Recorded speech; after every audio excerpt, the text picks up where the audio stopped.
गांव में रहने वाले एक धोबी के पास उद्दत नामक एक गधा था। धोबी गधे से काम तो दिन भर लेता, किंतु खाने को कुछ नहीं देता था। हाँ, रात्रि के पहर वह उसे खुला अवश्य छोड़ देता था, ताकि इधर उधर घूमकर वह कुछ खा सके। गधा रात भर खाने की तलाश में भटकता रहता और धोबी के मार के डर से सुबह सुबह घर वापस आ जाया करता था। एक रात खाने के लिए भटकते भटकते गधे की भेंट एक सियार से हो गई। सियार ने गधे से पूछा, मित्र, इतनी रात गए कहाँ भटक रहे हो? सियार की इस प्रश्न पर गधा उदास हो गया। उसने सियार को अपनी व्यस्तता सुनाई। मित्र, मैं दिन भर अपनी पीठ पर कपड़े लाद कर घूमता हूँ। दिन भर की मेहनत के बाद भी धोबी मुझे खाने को कुछ नहीं देता, इसीलिए मैं रात में खाने की तलाश में निकलता हूँ। आज मेरी किस्मत खराब है, मुझे खाने को कुछ भी नसीब नहीं हुआ। मैं इस जीवन से तंग आ चुका हूँ। गधे की व्यस्तता सुनकर सियार को तरस आ गया। वह उसे सब्जियों के एक खेत में ले गया। ढेर सारी सब्जियां देखकर गधा बहुत खुश हुआ। उसने वहां पेट भरकर सब्जियां खाई और सियार को धन्यवाद देकर वापस धोबी के पास आ गया। उस दिन के बाद से गधा और सियार रात में सब्जियों के उस खेत में मिलने लगे। गधा छक्कर, ककड़ी, गोभी, मूली, सलजग जैसी कई सब्जियों का स्वाद लेता। धीरे धीरे उसका शरीर भरने लगा और वह मोटा ताजा हो गया। अब वह अपना दुख भूलकर मजे में रहने लगा।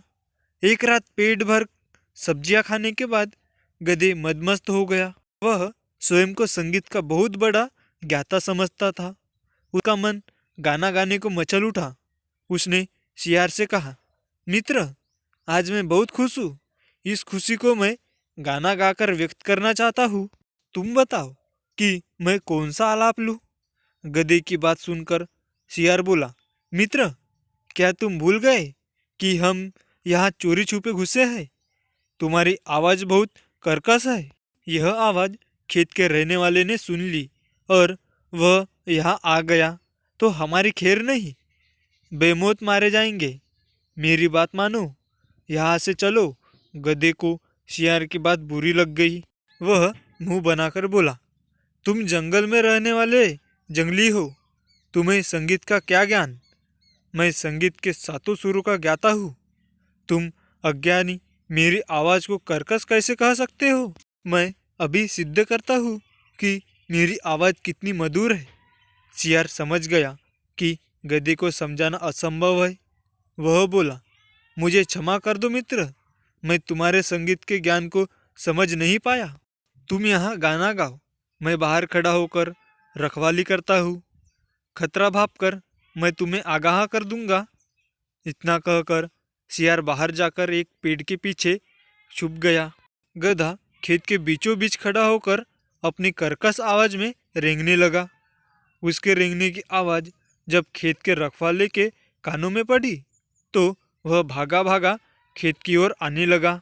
सियार ने जब उसे खेत की ओर आते देखा तो गधे को चेताने का प्रयास किया, लेकिन रेंगने में मस्त गधे ने उस ओर ध्यान नहीं दिया। सियार क्या करता, वह अपनी जान बचाकर वहां से भाग गया। इधर खेत के रखवाले ने जब गधे को अपने खेत में रेंगते हुए देखा तो उसे दबोचकर उसकी जमकर धुनाई की। गधे के संगीत का भूत उतर गया और वह पछताने लगा कि उसने अपने मित्र सियार की बात क्यों नहीं मानी। कहानी की शिक्षा, अपने अभिमान में मित्र के उचित परामर्श को न मानना संकट को बुलावा देना है। Thank you.